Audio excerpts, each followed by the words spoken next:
से पूरे हैदराबाद का जो मल है वो एक जगह पर स्टोर होता था। तो उसको खत्म करने के लिए क्या दिमाग कोई चलाएगा, तो बायोकेमिकल के स्टूडेंट ने उसमें लिक्विड क्लोरीन डाल करके उस पीले को व्हाइट कर दिया और पीले को व्हाइट करने के बाद उसमें से उसकी स्मेल गायब कर दी। क्लोरीन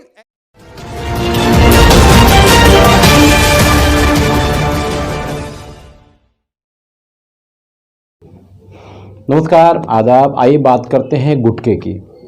कभी कभी आपने एक स्लोगन देखा होगा, गुटखा खाने वाला कभी बूढ़ा नहीं होता। आइए इसी गुटखे के संबंध में बात करते हैं। आगे वीडियो में आप देखेंगे जैन समाज के धर्मगुरु हैं और वो बता रहे हैं कि गुटखा कैसे कैसे बनाया जाता है।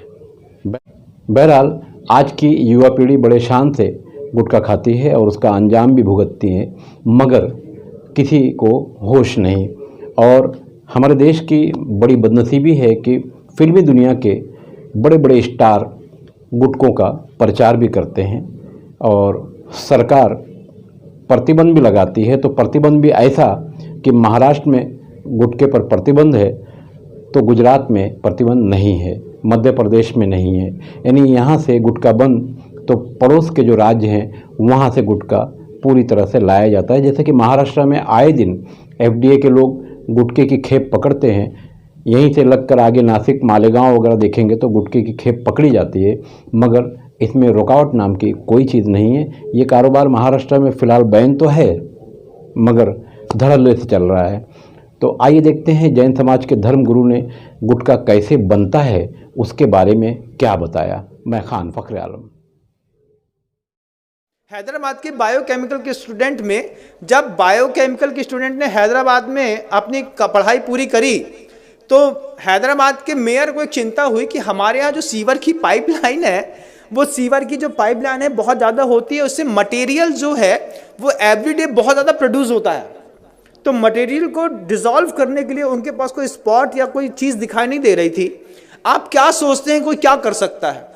जब ये क्वेश्चन मेयर के दिमाग में खड़ा हुआ कि जो मतलब मैन का बायो प्रोडक्ट है, जो भी मल वगैरह निष्कासित होता है, तो सीवर कनेक्टेड कर दिया, सबके यहाँ के सेप्टिक टैंक हैदराबाद में अलग कर दिए। अब कनेक्टिविटी बना करके सीवर की पाइपलाइन से पूरे हैदराबाद का जो मल है वो एक जगह पर स्टोर होता था। तो उसको ख़त्म करने के लिए क्या दिमाग कोई चलाएगा, तो बायोकेमिकल के स्टूडेंट ने उसमें लिक्विड क्लोरीन डाल करके उस पीले को व्हाइट कर दिया और पीले को व्हाइट करने के बाद उसमें से उसकी स्मेल गायब कर दी। क्लोरीन NaCl, आपने अगर नमक का सूत्र सुना हो तो बंधुओं, मतलब सोडियम अलग होता है, क्लोराइड अलग होती है, NaCl2 ये उसका रासायनिक फॉर्म है। और जहां हम रहते थे पहले HGM, वहां पे Hukumchand jute mill and industries, और मतलब नमक से क्लोरीन बनाने का प्रोसेस वहीं पे होता था। लिक्विड क्लोरीन होती है, पाउडर फॉर्म में क्लोरीन होती है, गैस फॉर्म में क्लोरीन होती है, और सब अलग अलग चीज़ों में काम आती है। जो बांस के पेड़ होते हैं उसको साफ करने के लिए लिक्विड क्लोरीन काम आती है, जिससे आपका पेपर बनता है और जो बिल्कुल वाइट हो जाता है। तो वो बायोकेमिकल के जो स्टूडेंट हैं, वो बायोकेमिकल के स्टूडेंट ने पूरे के पूरे जो मल हैदराबाद के बाहर इकट्ठा होता था उसमें क्लोरीन को डाल करके मिक्सअप करके पीले से वाइट कर दिया। फिर जो वो पूरा एक पेस्ट के रूप में था उसको ड्रायर में डाल करके सुखा दिया, उसका पाउडर फार्मिंग कर दी। और सबसे बड़ी बात तो ये है कि कानपुर की गुटखा फैक्ट्रियों में बेच करके बड़ी बड़ी कंपनियों के गुटखों में पैक होकर के वो मल लोगों को पाउच में अंदर तक खिला दिया। ये ज्ञान के दुरुपयोग का युग है बंधुओं। आपको आश्चर्य होगा, लगता है ना कि हम जिस कंपनी का गुटखा खाते हैं ये तो बहुत फ्रेश है और बढ़िया है। जब आपको पता चले कि बायोकेमिक के स्टूडेंट की इतनी बड़ी करामात है कि उसने पूरे के पूरे मानव के बायो प्रोडक्ट को क्लोरीन डाल करके उसकी स्मेल हटा करके और उसको गुटखे में मिला करके उसमें फ्रेग्रेंस मिला दिया। फ्रेग्रेंस का कारोबार कितना बड़ा है कभी आप सोच भी नहीं सकते, कुछ नहीं सोच सकते। और आपको तो खुलते ही साथ ही खुशबू आती है, एक तेज स्मेल। आप किसी भी कंपनी के गुटखे को 5 मिनट के लिए एक पानी में डाल दीजिए, थोड़ी देर उसको हाथ से मसल के देखिए, फिर आपको पता चलेगा, जब इसकी स्मेल हट जाएगी फिर उसको खा के देखिए, तब पता चलेगा कि हम अपने मुंह में क्या खाते हैं।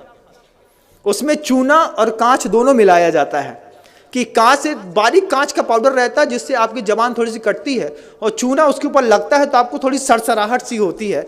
इसके चक्कर में आप बार बार माउथ फ्रेशनर के रूप में ऐसे पाउच के प्रोडक्ट खाते हैं। बायोकेमिक के स्टूडेंट ने पूरा का पूरा मानव मल उठा करके पाउचों में पैक करके कानपुर की गुटखा फैक्ट्री में जा करके एक बार ऑब्जर्वेशन तो करिए बंधुओं, तब समझ में आएगा ये गुटखा खाने वाले लोग सुबह सुबह मानव का मल खा करके अपनी जिंदगी की शुरुआत करते हैं। ये बायोकेमिक के स्टूडेंट का कमाल है। हड्डियों का ढेर मिलता है, दुनिया भर की चीजें मिलती हैं। स्मॉल स्केल इंडस्ट्रीज, 3 शब्द याद रखिएगा। क्या?